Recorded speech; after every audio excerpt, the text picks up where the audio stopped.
नमस्कार विद्यार्थी मित्रांनो, डेली करंट अफेअर मराठीमध्ये आपलं स्वागत आहे. तर पहिला प्रश्न बघा, कोकबरोक दिन कोणत्या दिवशी साजरा करण्यात येतो? तर पहिला ऑप्शन आहे 19 जानेवारी, दुसरं ऑप्शन आहे 19 फेब्रुवारी, तिसरं ऑप्शन आहे 19 मार्च आणि चौथा ऑप्शन आहे 19 एप्रिल. तर याचं योग्य उत्तर आहे 19 फेब्रुवारी. आता याबद्दल आपण काही महत्त्वाचे दिनविशेष बघूया. तर बघा, कोकबरोक हा भाषा आहे कुठली, तर त्रिपुराची. तर सरळ प्रश्न काय येतो, तर कोकबरोक ही कोणत्या राज्याची मातृभाषा आहे? तर त्रिपुरा या राज्याची मातृभाषा आहे. नेक्स्ट प्रश्न पहा, भारत तिब्बत सीमा पोलिसांचे म्हणजेच ITBP चे नवीन महासंचालक DG म्हणून कुणाची नियुक्ती करण्यात आली आहे? तर पहिलं ऑप्शन आहे प्रवीण रंजन, दुसरं ऑप्शन आहे सोनाली मिश्रा, तिसरं ऑप्शन आहे प्रवीण कुमार आणि चौथं ऑप्शन आहे शत्रुजित सिंग कपूर. आणि याचं योग्य उत्तर आहे ऑप्शन क्रमांक 4 शत्रुजित सिंग कपूर.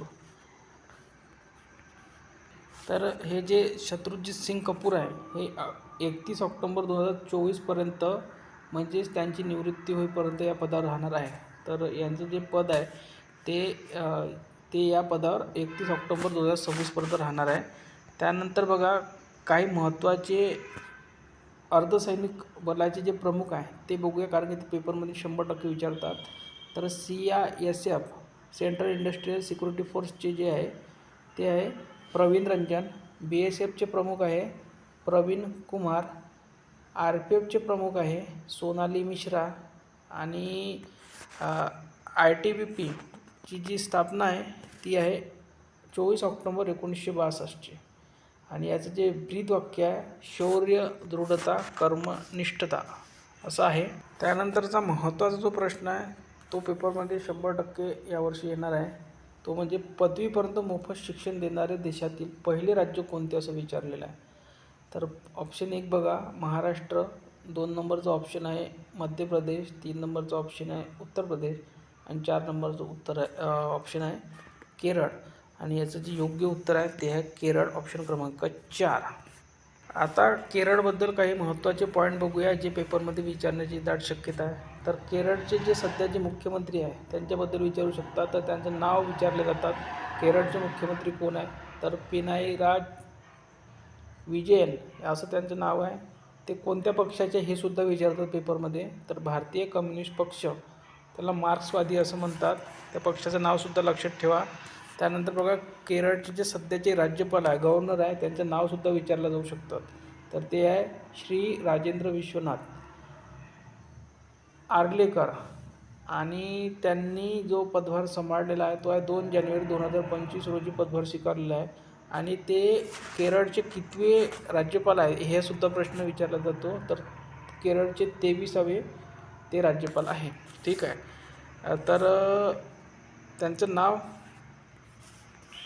तर आपण बघितलंच आहे. त्यांच्या आधी जे पद होतं त्यांच्याकडे ते कुठले होते? तर बिहारचे राज्यपाल होते ते याआधी, हे सुद्धा लक्षात ठेवा. आणि माजी राज्यपाल म्हणजे केरळचे जे माजी राज्यपाल होते ते कोण होते? तर श्री आरिफ मोहम्मद खान हे आधीचे राज्यपाल होते केरळ या राज्याचे. हे महत्त्वाचे पॉईंट होते. त्यानंतरचा व्हेरी इम्पॉर्टंट प्रश्न म्हणजे अंडर-19 वर्ल्ड कपमध्ये विश्वविजेता टीम कोणती? तर आपल्याला माहिती आहे भारत आहे विश्वविजेता अंडर-19. त्यानंतर जो महत्त्वाचा प्रश्न आहे, जे प्रश्न विचारू शकतात तो म्हणजे man of the match under nineteen world कपमधला आणि प्लेयर ऑफ द टुर्नामेंट कोण ठरलेला आहे? तर त्याचं नाव आहे वैभव सूर्यवंशी. नाव पाठ करून ठेवा, कारण की प्रश्न हा 100% विचारला जाईल. आणि भारताने ही जी फायनल मॅच आहे ही 100 रनांनी जिंकलेली आहे. कारण की भारताने जवळपास 432च्या आसपास काहीतरी रन काढलेले होते. त्यानंतर महत्त्वाचा जो प्रश्न आहे तो म्हणजे मुंबई महानगरपालिकेबद्दल. आणि याचे जे नवीन महापौर बनलेले आहे त्यांचं नाव आहे रितू तावडे. आणि याच्याबद्दल आपण महत्त्वाचे बघूया, कारण की खूप चर्चेतील हा प्रश्न असणार आहे आणि तो 100% पेपरमध्ये येईल. तर याआधी जे महापौर होत्या त्या होत्या किशोरी पेडणेकर. ठीक आहे. आणि महापौर हे पद फक्त 2.5 वर्षासाठी राहत असते, हे लक्षात ठेवा. ठीक आहे. जे बी बोमन बेहराम हे पहिले महापौर होते BMCचे, म्हणजे मुंबई महानगरपालिकेचे, बृहन्मुंबई महानगरपालिकेचे पहिले महापौरसुद्धा विचारले जाऊ शकतात.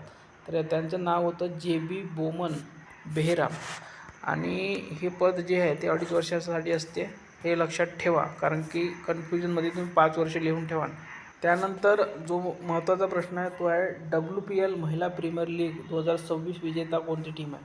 तर पहिला ऑप्शन आहे मुंबई इंडियन्स, दुसरं ऑप्शन आहे रॉयल चॅलेंजर्स बँगलोर RCB, त्यानंतर आहे दिल्ली कॅपिटल, आणि ऑप्शन नंबर 4 आहे UP वॉरियर्स. तर याचं जे उत्तर आहे ते आहे रॉयल चॅलेंजर्स बँगलोर म्हणजेच RCB. आता RCBने हे कंटिन्यू म्हणजे लगातार 2 वेळा हे टायटल जिंकलेलं आहे, त्यामुळे सुद्धा हा प्रश्न खूप महत्त्वाचा होऊन जाते. दुसरी गोष्ट म्हणजे आपल्याला या लीगमध्ये कॅप्टन लक्षात ठेवायचे आहे. कोणत्या टीमचे कोणते कॅप्टन आहे, त्याचं नाव काय. तर या लीगमध्ये एकूण 5 टीमा सहभागी होत्या हे सुद्धा विचारलं जाऊ शकते की WPLमध्ये एकूण टीमा किती होत्या. तर 5 होत्या या वर्षीच्या सीझनमध्ये. तर मुंबई इंडियन्सची जे कर्णधार आहे ती आहे, कॅप्टन आहे ती आहे हरमनप्रीत कौर. दुसरं आहे रॉयल चॅलेंजर्स बँगलोर RCBची स्मृती मंधाना, यांचं नाव 100% लक्षात ठेवा, कारण की विनर टीम आहे. त्यानंतर गुजरात जायंट्सची जे कॅप्टन आहे ते ॲशले गार्डनर आहे. आणि दिल्ली कॅपिटलचं आहे जेमिमा रॉड्रिग्स. आणि UP वॉरियर्सचे आहे मेग लॅगिन. अशा एकूण 5 टीम आहे. 5 टीमाचं नावसुद्धा लक्षात ठेवा, कारण की बघा इथे IPLमध्ये वेगळे नाव आहे आणि इथे UP वॉरियर्स आणि गुजरात जायंट्स अशा 2 टीमा या वेगळ्या नावाच्या आहे. ठीक आहे, तर नावसुद्धा लक्षात ठेवा, कारण की हे नाव विचारू शकतात. आणि याचा कालावधी लक्षात ठेवा, कारण की सीझनसुद्धा लक्षात ठेवा. हे 4थं सीझन होतं. 2 सीझन जिंकणारी टीम ती आहे RCB कंटिन्यू.